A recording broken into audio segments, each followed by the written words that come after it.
What's going on, everybody? It's OG Thag. You know I'm rocking with Made Famous TV, man. Made Famous TV.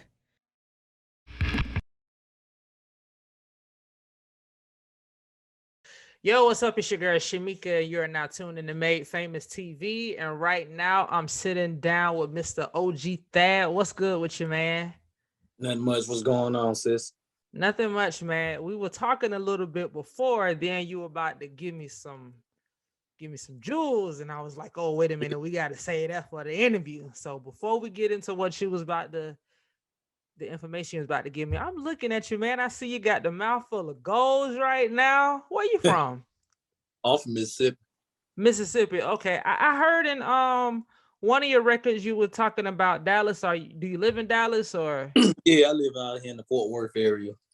Oh, okay. Okay. You got the golds or whatever. I thought you was from Florida for a minute because I'm from Florida and I'm acting like gold teeth is only a Florida thing. I guess it's a Southern thing, huh? Yeah, I mean, I got ties in Florida. My mom, she actually grew up in Carol City. My daddy from Gould, Florida, like an hour and 25 minutes away from Miami. Oh, okay. I through Miramar, Miami Gardens, and in that area. Okay, okay. So what took you to what took you to Texas? I mean, it's closer to Mississippi.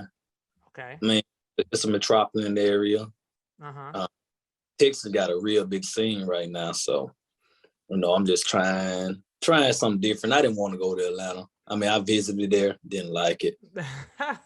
What you got against the A? Now that's where I'm at right now. So what's up? Spill the tea, as they say. Well, I had an album release party down there October the 15th, 2020.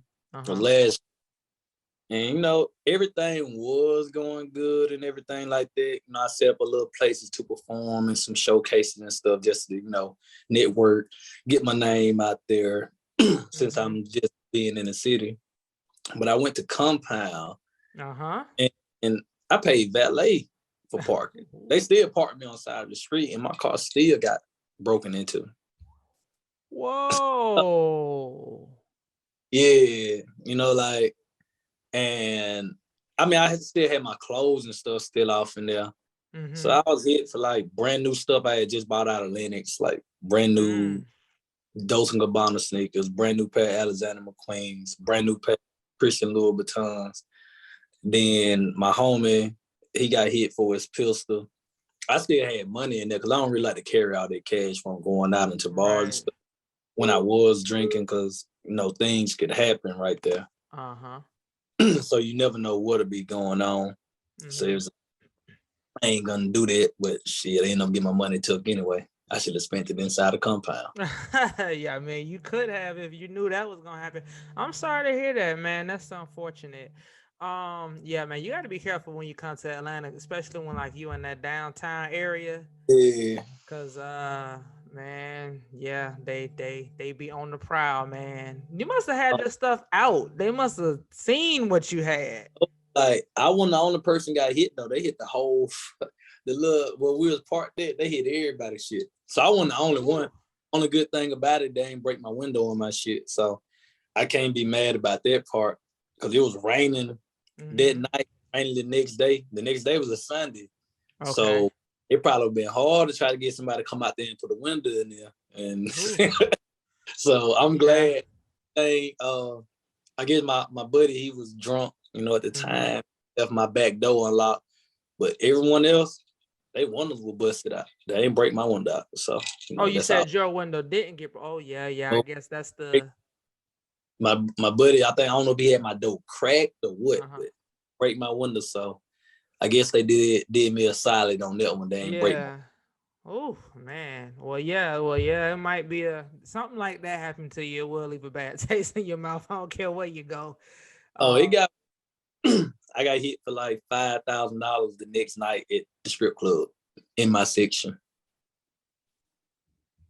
I had it in my bag, and some dude, I don't know, he was in the back. He to my asked me that he put his phone up there and it fell. But I didn't see it. But I was drinking. I mean, I'm currently sober right now. I stopped drinking like 6 months ago. But okay. Oh, that's good to hear. wasn't paying attention to what was going on, and boom, $5,000 gone. Man, yeah, you might. Like, that was enough for me. He was like, "Oh no, we're gonna have to take this music somewhere else, man." Yeah. Well, you in Texas now, grinding it out. So let's go back to the beginning. Now, I'm looking at your. I like to pay attention to detail, or at least I like to think I'm paying attention to detail. I'm looking at the pictures you got on the wall in the back. You know, it looks like there might be some heavy hip hop influence there. How did you get into doing music? Well, my older brother, like when I was a kid, like my dad has a lot of outside children. Like I'm like one of the youngest, but my dad has older kids. Okay. Like, my brother, he's way older, but he can sing and he can rap. So, it was just, I liked it when he was doing it. And then I started pursuing it since I was like 9. My mom bought me a karaoke machine and I was recording myself on tapes, me and just my friends, and then it just stuck with me. I've been doing it like that for years now. So, and it's been up from there. So when did you start doing it like professional? When did you realize like, hey, I want to do this thing professionally and take it to the next level? When I was about 13, I mean, I had some older projects that just never, before the streaming era really came. It was CDs. I was printing up CDs and stuff like that, and I was shopping them around in Waynesboro, Mississippi. So I was trying to get a buzz then, and I kind of stopped for a while. Then I picked it back up again when I was around 15.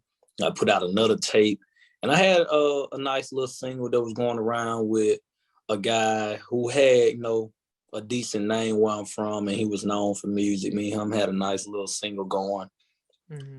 Then, I don't know, I just stopped. Then after I went to prison and all that, and I got out in 2018, I was writing the whole time I was in prison. Okay. I actually was doing music in prison.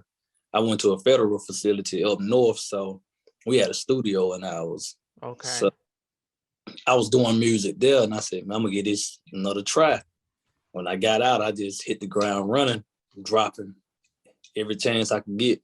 Started off just freestyles on Facebook. I bought my own studio equipment, like I got in what the room I'm in now is actually my studio, my at-home studio. So okay. I started recording and learning how to do everything, and boom, it's been going since 2018 right now. Well, we glad to have you home, man, and out here doing what you love to do, man. So I wish you nothing but success there, man. You know what I'm saying? Make this music stuff happen. So how has you were doing music in Mississippi and you're doing it in Texas? Like, what has been the difference? Have you found that going to Texas has paid off for you? Yes, I mean, more notoriety. Okay. Mississippi, I love where I'm from, don't get me wrong, but we so lost. We crabs in the bucket. We don't want to see nobody do better than the next person. Yeah. And I'm not a fan of just kissing ass, so I ain't gonna do that, to sell no music. If you like my music, you like my music. Right. I mean, it's like people who listen to me in Mississippi, people that's in my inner circle and stuff like that. But everyone is not gonna like your music. I mean, I can't be mad for everyone not being a fan. If you can't have criticism making music, you dang sure in the wrong business. Right. But they show more love. It's a lot bigger. Not all these little small little critics. It's more platforms you can get on, more people you can connect with and link up with. People don't have their picks and chooses on who they gonna work with and who they not gonna work with. Everyone out here, like I said, bigger market. You don't just got a studio, you got probably 100 studios in a 30 radius. So it's been it's better. Okay. So do you still work with people from your hometown, even though I won't say that you're disconnected from that, because home is always gonna be home? Yeah. But do you find yourself reaching back sometimes, or are you like, oh, maybe not right now? I mean, I still buy beats from this guy. His name is Cook Up Mason. He on the rise right now. Him and who is Mikey.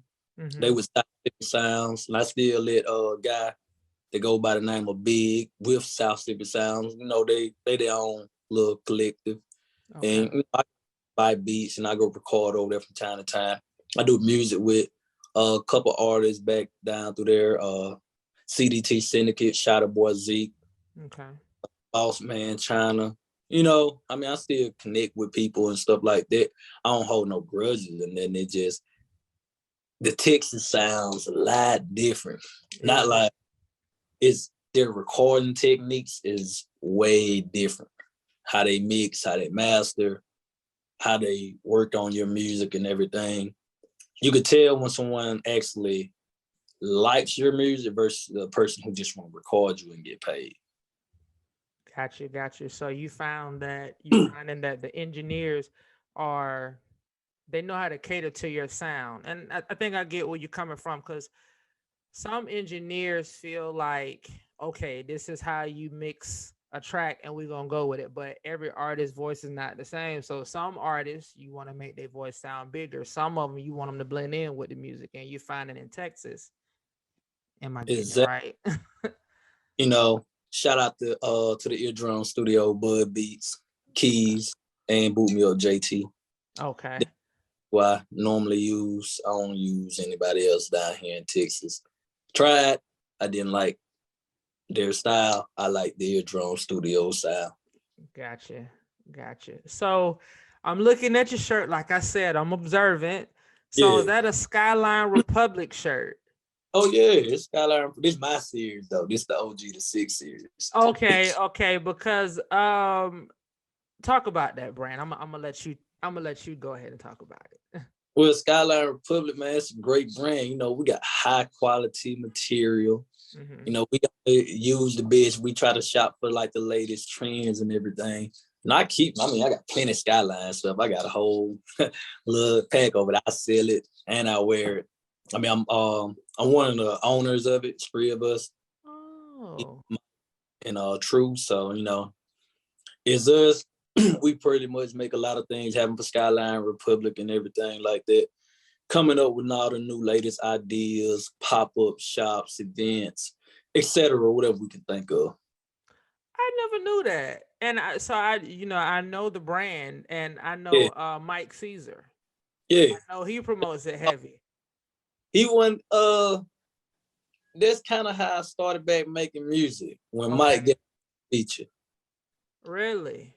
Yeah. And I just started holding his clothes because, you know, like he did me a solid. Mm-hmm. He gave me a feature, you know. That was something kind of hard to do because Mike really don't like making music anymore. Mm-hmm. But he gave me the feature. We both from the same place, mm-hmm. One from Mississippi. So like when he gave me that feature, we just kind of like connected. And we just started like linking up. And then I moved to Texas, and then we really started linking up. I just started promoting it then. You know, it started picking up. And then boom, we came up with these logos instead of the original, the 5-star logo. Okay. And then we put these on there. And then he was like, man, I'm just gonna make you co-owner. So, it came out like that. Yeah, sometimes you find somebody you vibe with, and you find someone who you think could be a good fit for your business model, and you go with it. Okay, so you and Mike got anything coming? Or like you say, Mike don't really like getting in their booth like that no more. Use it no more. Like we got a track. It's in the works. I don't know what's gonna happen with it. But it's a cool track. I like it. I'm hoping that we can release this track. I want to hear it, man. So let's talk about some other stuff, some other music you got out. Okay. Got some singles floating out there.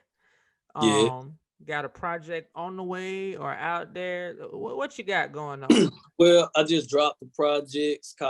It's titled Hefe, you know, mm-hmm. Featuring Bigger Rankin. He hosted my project for me. Shout out to Bigger.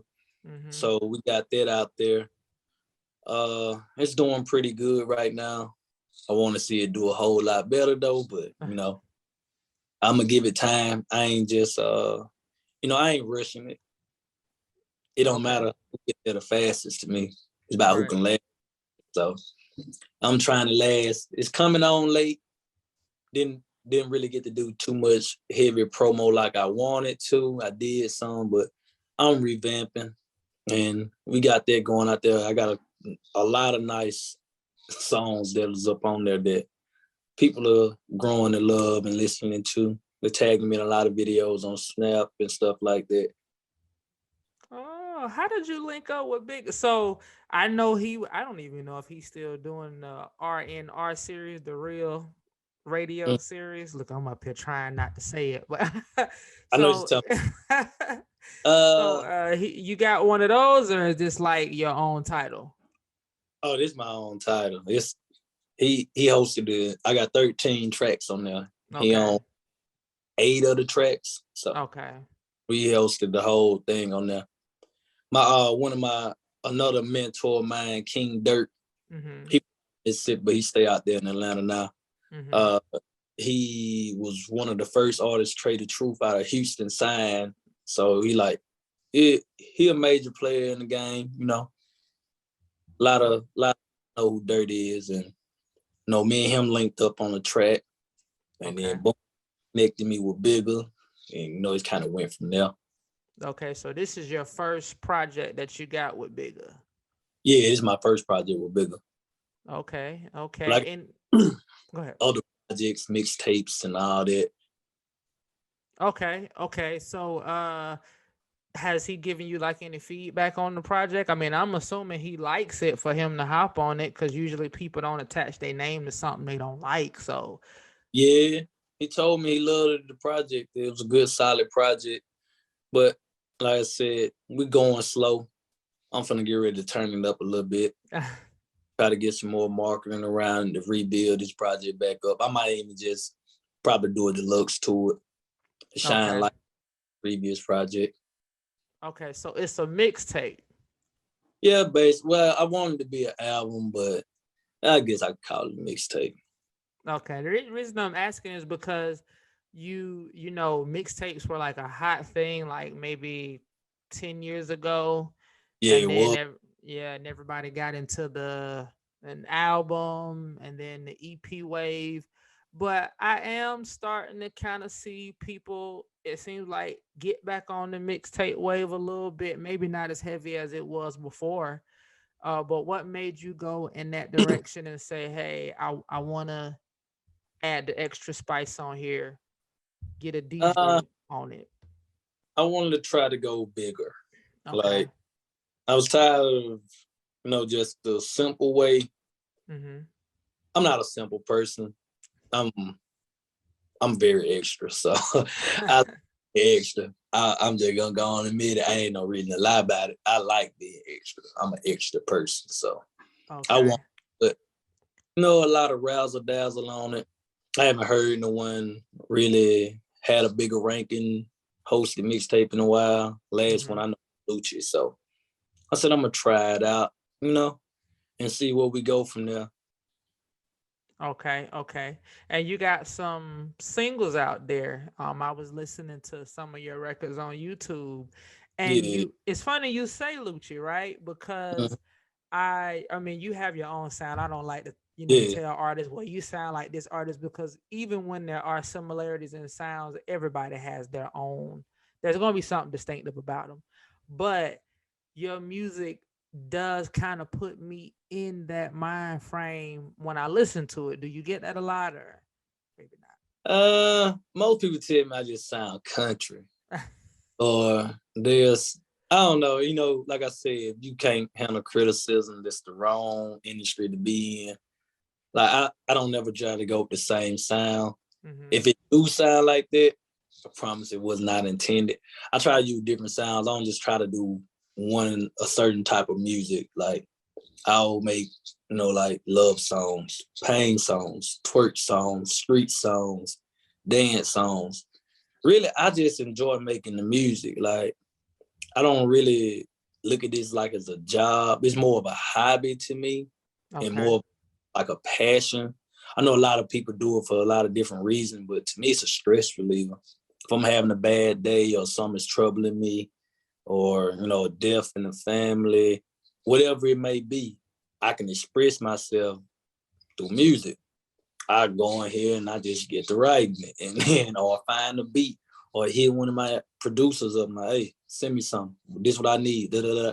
They send it. I'm gonna send you the cash out. Boom. And that's how I release what my day-to-day problems is. If I'm having a bad day or something's happened to me, I get to express myself that way. Well, yeah, music is always a good outlet. Now, you done said it's a hobby. Now, you'll be the one to be the megastar, and people will be like, man, he said it was just a hobby. I mean, this what it is. It's my passion, though. Like I said, I've been doing it for a long time, but yeah, mostly it's better as a stress reliever to me. yeah, I don't think there's anything wrong with that. You know what I'm saying? Yeah, Because sometimes when I won't say don't put a lot into it. You know, obviously you're putting, you know, your heart and soul in your music. But sometimes when it starts to feel like it's too much, you gotta yeah. step away. And I know you said you stepped away before. Do you think maybe that was the reason you stepped away before? I know you said you don't know why, but Nah, I be having my days. got you. I got you. I be having my day like, man, I don't even want to do this no more. It's like, I don't know, I be seeing a lot of faking it. Like the things I put on these songs, or the things I make songs about, these things that I actually do, or things that actually happen. Mm-hmm. I'm not gonna go around and, like, I be losing passion for it when I hear like someone that I know talk about, you know, killing and all this. I'm like, bro, I know you. It's like it dilutes my train of thought. Like, I don't want nobody to categorize me of someone like this guy who's not actually doing what he's saying he's doing. Mm-hmm. It's like, it be having me at a loss sometimes. Some days I want to do it, some days I don't, and we just be going from there. I feel you. I feel you. So that, I mean, obviously I hear enough people say it, like, man, you have people talking about stuff in music that they don't really do. Yeah. But so it's really, I mean, I know it's a real thing, but just I guess this is just kind of reinforcement from what I've heard before. So yeah, I mean, I guess there are people out there faking it, I guess. But don't it seem like that's what people want to hear sometimes, though? I mean, I guess that's what they want to hear. That's what they want to hear. I mean, how I grew up, like, my dad's an older guy, so I grew up listening to all types of music, from Marvin Gaye, Al Green. Then boom, you got Pac, you got Biggie, Ghetto Boys, UGK. You know, I grew up listening to guys like that. They were actually doing what they saying they doing. And them guys weren't using no ghostwriters or nothing like that. What a lot of doing, like, it's not even your life or your story you telling somebody else's story. And plus, I was a big Lil Boosie and Webby fan. Okay. Like, I don't care what no one say. If you from the South and you around my age, you older than 25 or around in that area, Boosie damn near raised us. With his stories telling and all that, like, that's the only thing. In Mississippi, it don't matter right now. You can play Set It Off. You can play anything from Badass album, anything from Youngest of the Camp. Motherfuckers gonna jam to it because it's just boosting. That's how I feel about him in Jacksonville. That's where I'm from. It seemed like Boosie could come down there every weekend, and every weekend he's gonna sell out. It don't matter. Boosie a real one. Yeah, he's what do you think about because it seems like he's still a musician, but it seems like he's transitioning to like this personality, you know, and agree or disagree with some of the stuff he's saying, do. It seems like it get a lot of attention. I agree with his mindset. Okay. I ain't gonna lie to you, but Boosie had to change his ways from, you know, I mean, like I said, I've been following Boosie's story for the longest. I used to play from 7th grade all the way up until, I think, 2019, man. Okay. Oh God, yeah, you. He was a big influence on me. So Boosie word was like law. Really? Like, I mean, the things he say now, I agree with the things he be saying. You know, it just depends. Like we came up in the old days, so you know, like we didn't sit around. If my child's right here while me and my friend, me and you having this interview, no, that's a no. You don't even know what we talking about. Right. And, you know, we wasn't on YouTube, you know, researching and all this on the internet. We was actually outside playing, you know, riding, or playing sports or getting into mischief, being actual kids versus